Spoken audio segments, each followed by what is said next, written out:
사도 베드로는 예루살렘을 벗어나서 유다 전역을 다니면서 예루살렘 대박회 때 흩어진 성도들이 여기저기서 복음을 전했고 또 교회 공동체들이 세워졌거든요. 그 교회들을 차례로 방문하면서 신방하고 또 격려하면서 위로하면서 교회들을 굳게 세워나가기 시작했습니다.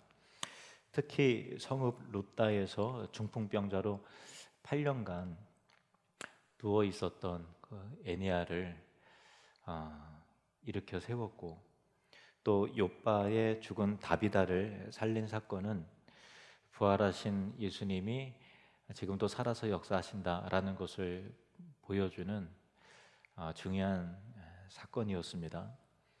그리고 이 치유와 죽은 자를 살린 일은 성읍의 많은 사람들이 복음을 듣고 주님을 영접하여 주께로 돌아오게 하는 그런 결과를 가지고 왔습니다. 베드로는 다비다를 살린 이 항구 도시 욥바에서 여러 날을 머물게 되었는데, 이 놀라운 기적을 일으킨 그 사도를 자신의 집으로 욥바에서 머문다 그러니까 자신의 집으로 초청하려고 하는 사람들이, 성도들이 얼마나 많았겠어요. 서로 자신의 집으로 모셔가려고 했을 것입니다. 그러나 베드로는 본문 말씀과 같이 시몬이라 하는 무두장이의 집에 유숙했다라는 것입니다. 베드로가 앞서 루다를 비롯해서 여러 성읍을 거쳤을 때는 그가 누구의 집에 머물렀는가를 전혀 이제 기록하지 않았는데요. 사도행전의 저자 누가는 욥바에서 무두장이 시몬의 집에 유숙했다는 이 기록을 남긴 이유는 깊게 살펴볼 메시지를 담고 있기 때문이겠죠. 무두장이는 가죽 제조 기술자를 일컫는 말인데요. 오늘날에는 직업의 귀천이 없기 때문에 그런 인식이 별로 없지만 2000년 전 유대 사회 속에서는 무두장이를 최하층 천민으로 규정해서 거의 사람 취급을 하지 않았다고 합니다. 그 이유는 유대인들은 전통적으로 짐승의 사체를 부정하게 여겼는데, 만약 죽은 짐승을 누군가 만진다면 그 사람도 부정하게 되고, 또 그가 어떤 물건에 손을 대면 그 물건도 부정하게 되고, 또 그가 먹는 음식까지도 부정하게 된다고 믿었기 때문에 그래요. 그러므로 당시 유대인들은 죽은 짐승의 가죽을 벗기고 염색과 가공을 해서 가죽 제품을 만드는 무두장이와 상종을 하지 않으려고 했고, 또 가죽을 벗기고 또 짐승은 썩고 또 염색을 하고 가공하는 과정 가운데서 엄청난 악취가 났기 때문에 무두장이들은 사람들이 별로 없는 성읍 외곽이라든가 해변가에서 따로 그렇게 살았다고 합니다.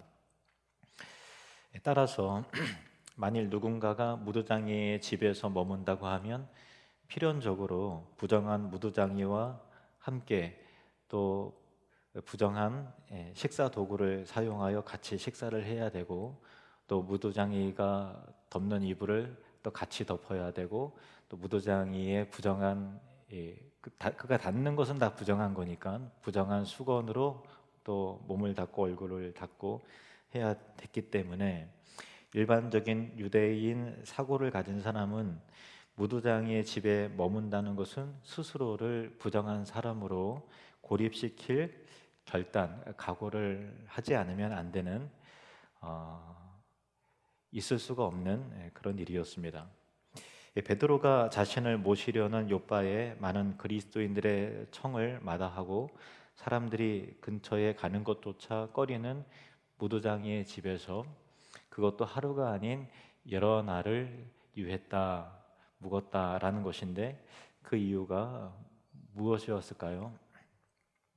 아마 베드로도 뼛속 깊이 유대인이었기 때문에 그런 관습과 또 사람들의 시선에 대한 또 의식, 그런 것들을 떨쳐버리는 것은 쉽지 않았을 겁니다. 그러나 앞선 루다에서 중풍병자 애니아를 향해서 그를 보니까 그를 향한 예수님의 마음을 깨달았잖아요. 그래서 애니아야, 예수 그리스도께서 너를 낫게 하시니 일어나 내 자리를 정돈하라.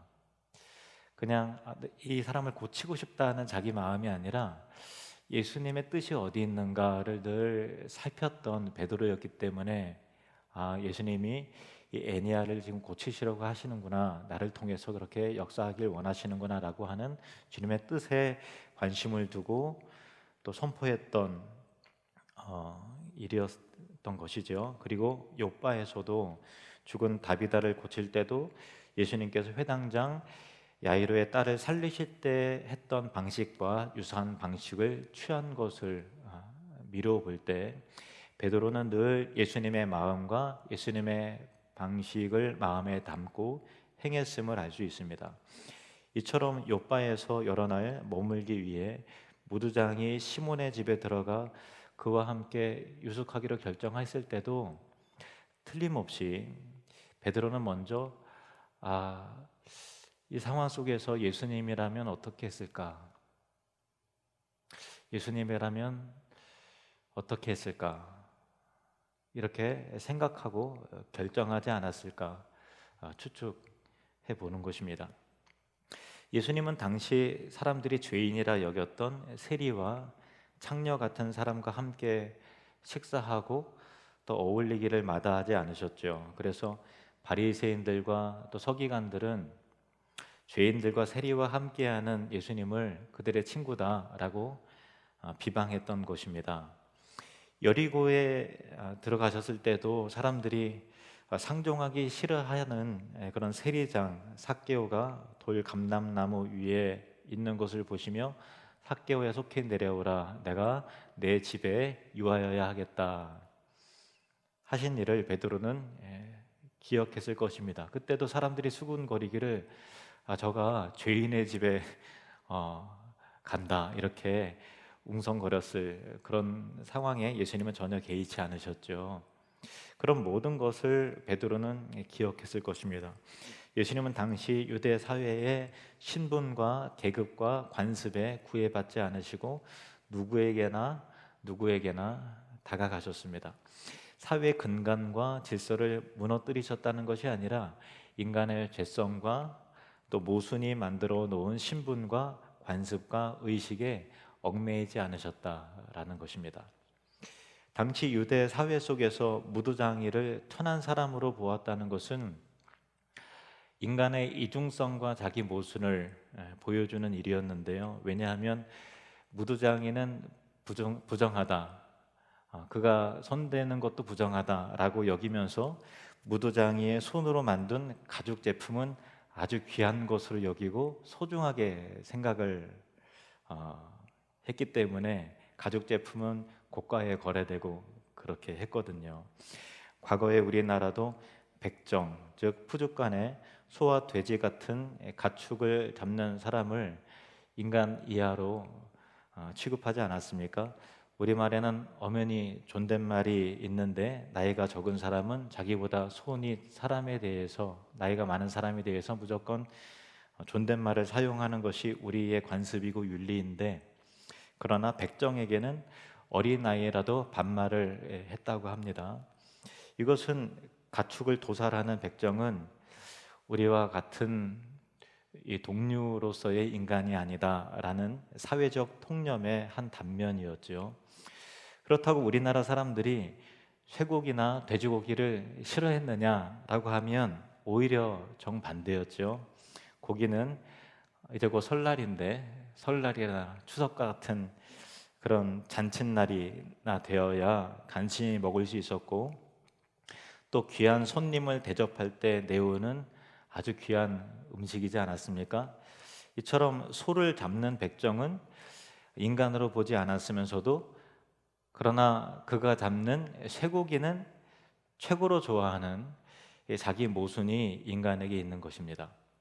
우리나라에 기독교가 처음 들어왔을 때 맨 처음 귀족 계급으로 퍼져 들어가지 않고 일반 서민 계급으로 기독교 복음이 들어가기 시작했거든요. 그래서 양반들이 믿기를 꺼려했어요. 왜냐하면 교회 가면 소위 상놈들, 신분적으로 천한 사람들과 같이 앉아서 형제여 자매여 또 형님 동생 해야 되니까 이게 추접스럽고 자존심 상해서 못 간다고 그러는 거죠. 그러는 동안에 양반들이 점점 썩어져 갔습니다. 또 양반이 예수님을 믿어 교회 안으로 들어왔어도 신분에서 오는 어떤 그 괴리와 갈등이 아주 심했다고 합니다. 역사적으로 보면은 서울 종로에 있는 승동교회를 사무엘 무어 선교사님이 설립을 했는데, 초창기에 이 천민들을, 가난한 사람들을, 천민들을 대상으로 전도를 했기 때문에 그 가운데서 승동교회는 백정들이 아주 많았다고 그래요. 그래서 외부 사람들이 백정은 천한 사람이라고 여겼잖아요. 그래서 이 비아냥거리는 것으로 승동교회라고 부르지 않고 백정교회라고 그렇게 불렀을 그런 별명이 붙었다고 합니다. 그러다가 교회가 점점 커지면서 양반들과 중인들이 들어오게 되었는데, 뒤섞여 있는 게 못마땅한 거예요. 그래서 사무엘 무어 선교사님에게 양반들이 찾아가서 우리는 저들과 함께 섞일 수 없으니 예배를 드릴 때 우리를 앞자리로 따로 구별되이 칸을 만들어주면 좋겠다고 그렇게 요청을 했습니다. 이때 사무엘 무어 선교사는 예수 안에는 서로 차별이 있을 수 없다고 하자 이 양반들이 그럼 우리도 여기 있을 수 없다 하고 따로 나가서 세운 교회가 홍문삿골 교회입니다. 또 연동교회에서는 장로 선거에서 이 갓바치라고 해서 가죽 신발을 만드는 이 장인을 갓바치라고 하는데, 말 그대로 천민이죠. 그 시대 속에서는요. 근데 이제 갓바치 출신인 그 신자가 장로로 투표를 결과 이 갓바치 출신의 장로가 당선이 됐어요. 그러자 양반들이 소리를 지르고 그 자리를 박차고 나와서 따로 교회를 세웠는데, 그 교회가 묘동교회라 하는 것입니다. 이렇듯 초대 한국 교회에서도 신분의 차이로 인한 갈등, 표출이 많았다고 합니다. 그러나 하나님께서는 세상에서 가장 못났다고 하고 육신으로 보면 약하다고 하는 사람을 들어서 하나님 나라의 보물로 삼아서 그들로 하여금 이 땅의 근간이 되어서 이 땅을 일으키고 유지하게 만드는 것이죠. 저와 여러분입니다.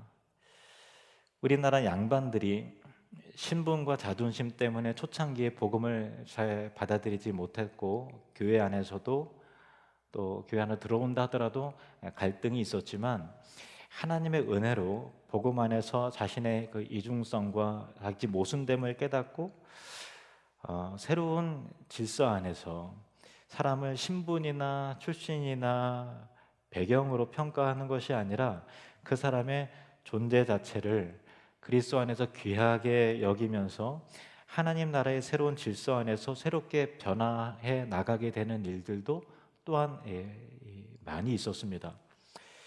전북 김제에 가면은 금산교회가 있는데, 기역자 모양으로 120년 된 오래된 한옥 예배당이 보존되어 있습니다. 그 금산교회의 감동적인 이야기가 있는데요. 우리나라 선교 초기에 전라도 지역은 미국의 남장로교 선교 구역이었습니다. 1904년에 말을 타고 다니며 복음을 전하던 데이트 선교사는 어느 날 김제 용화마을에서 제일 큰 부자였던 조덕삼의 집에 말을 맡기고 하룻밤을 묵게 되었습니다. 조덕삼은 데이트 선교사에게 살기 좋다는 당신 나라를 포기하고 왜 가난한 조선 땅에 왔는가고 이렇게 물었습니다. 그러자 데이트 선교사는 하나님의 특별한 사랑 때문입니다 라고 대답했습니다. 당시 보수적인 유교 사상에 투철했던 조덕삼에게는 참으로 놀라운 말이었습니다. 이후 조덕삼은 자신의 집 사랑채를 내어주어 예배를 보도록 했는데 이것이 금산교회의 출발입니다. 조덕삼의 집에는 머슴 겸 마부로 일하던 이자익이라는 청년이 있었는데요. 어릴 적 부모를 여의고 배를 골고 다니는 굶주리는 허기진 그를 이 불쌍히 여긴 조덕삼이 그를 걷어서 머슴 겸 마부로 고용한 것입니다. 어린 시절 고향에서 공부를 전혀 하지 못한 이자익은 어깨너머로 배운 천자문을 줄줄 외울 정도로 총명한 사람이었습니다. 이를 지켜본 조덕삼은 비록 자신의 머슴이었지만 아들과 함께 공부할 수 있도록 도와주었고요. 그를 전도해서 같이 신앙생활을 할 수 있도록 배려했습니다. 조덕삼과 이자익이 함께 신앙생활을 하며 두 사람 모두 집사가 되고 몇 년 후 1907년에 금산교회는 장로 장립 투표를 실시했는데 공교롭게도 조덕삼과 이자익 두 사람이 후보에 올랐습니다. 당시만 해도 신문 질서가 명백했던 시절이었기 때문에 참 애매한 상황이 된 거죠. 주인과 머슴이 경쟁 상대가 된 거예요. 한 명만 뽑아야 됐기 때문에 후보가 두 사람이 올라온 거죠. 조덕삼은 김제의 최고 갑부였고 교회를 지을 땅을 헌물을 했고 교회 재정을 담당하고 있었습니다. 그리고 나이도 조덕삼이 15살 더 위였습니다. 그런데 이자익은 그 지역 출신이 아니라 경상도, 지금 전라도의 김제를 말하는데 경상도 마산 출신으로서 외지인이었고 또 머슴이었습니다. 투표 결과는 놀라웠습니다. 설마 했는데 머슴 이자익이 주인 조덕삼을 누르고 장로로 선출이 된 것입니다. 그야말로 당시 상황 속에서 말이 안 되는 일이 벌어진 것이죠. 신분을 뛰어넘고 지역 차별을 뛰어넘는 일이었습니다. 모두 당황해서 술렁거리기 시작할 때 이 조덕삼에게서 놀라운 인사말이 나왔습니다. 우리 금산교회 성도님들은 참으로 훌륭한 일을 해냈습니다. 저희 집에서 일하는 이자익은 저보다 신앙의 열의가 훨씬 높습니다. 그를 장로로 뽑아주셔서 참으로 감사합니다. 나는 하나님의 뜻을 겸허히 받아들여 이자익 장로를 잘 받들고 더욱 교회를 잘 섬기겠습니다. 자신을 누르고 장로로 먼저 피택된 모습을 조금도 미워하거나 질투하는 표정이 아니었습니다. 그리고 장로가 된 이자익이 데이트 선교사를 대신해서 교회 강단에서 설교할 때면 조덕삼은 교회 바닥에 꿇어앉아 그의 설교를 들었다고 합니다. 집에서는 이자익이 조덕삼을 주인으로 깎듯이 섬겼습니다. 그리고 교회에서 조덕삼은 자신의 머슴 이자익을 장로로 잘 섬겼다고 합니다. 그리고 그가 평양신학교에서 공부할 수 있도록 배려와 지원을 아끼지 않았다고 합니다. 그리고 그 후 3년 뒤에 조덕삼은 이자익 뒤를 이어서 장로가 되었습니다. 신학교를 졸업한 이자익은 목사가 되었고 세월이 지나 금산교회 제2대 담임 목사로 청빙이 되었는데 이자익 목사님을 담임 목사로 청빙한 사람이 바로 조덕삼 장로였다고 합니다. 복음으로 변화되는 삶이란 자기 안에 있는 세상이 만들어 놓은 그릇된 기준과 모순을 깨뜨리고 자기를 부인하고 은혜와 진리로 새로운 질서로 자기를 만들고 다스려 나가는 것입니다. 과거 유대인들이 가죽 제품을 소중히 여기면서도 가죽을 만드는 무두장이를 천대했던 편견과 자기 모순이 있었던 것 같이 쇠고기는 좋아하면서도 또 백정을 사람 취급하지 않았던 또 우리의 어떤 편견과 아집이 있었듯이 오늘날 우리도 사회와 세상이 만들어 놓은 자기 교만과 편견에 빠지면 안 되죠. 우리 안에 있는 자기 모순은 뭘까요? 대표적으로는 다른 사람을 향해 판단하는 잣대와 나 자신을 평가하는 잣대가 굉장히 차이가 난다는 것 아니겠습니까?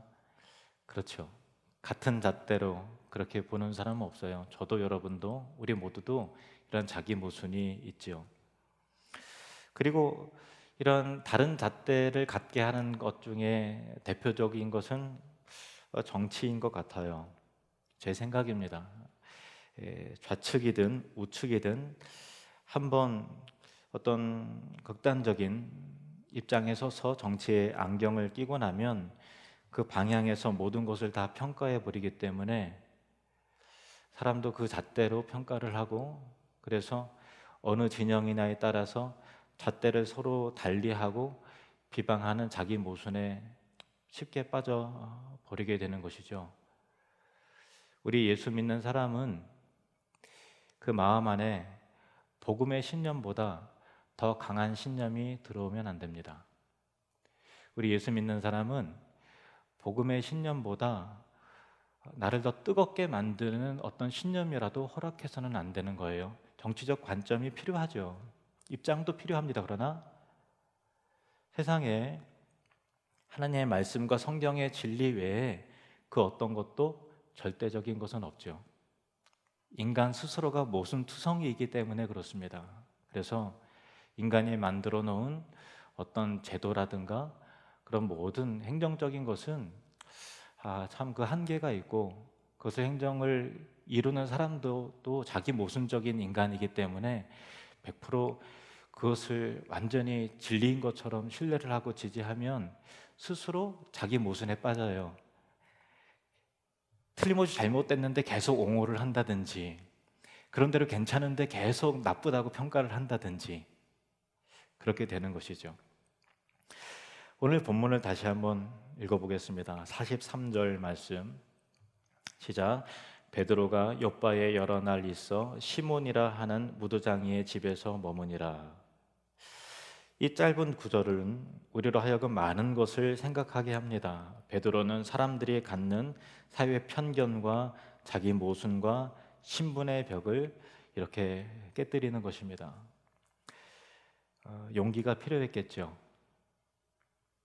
철저하게 예수님의 발자취를 그럼에도 불구하고 따라가는 베드로의 이러한 용기와 순종과 실천이 있었기 때문에 초대교회가 정말 호두 껍질보다도 더 딱딱한 유대주의의 그 형식에서 벗어나 아름답게 성숙하고 더 많은 사람들을 포용하고 성장하고 이 세상을 변화시켰던 거예요. 성도는 예수님을 따라가는 사람들입니다. 나의 고정관념과 자기 모순을 깨뜨리고 주님이라면 어떻게 하셨을까? 이것을 먼저 고민하고 생각하며 그 길에 어려움과 오해와 손해가 있더라도, 자존심이 상하더라도 성경적으로 바른 길이라고 생각하면, 주님이 먼저 앞서 가신 길이라 생각하면 묵묵히 그 길을 가는 것이 바로 주님을 따르는 신자의 삶인 것입니다. 마태복음 16장 24절 말씀 함께 읽겠습니다. 이에 예수께서 제자들에게 이르시되 누구든지 나를 따라오려거든 자기를 부인하고 자기 십자가를 지고 나를 따를 것이니라. 아멘. 기도하시겠습니다.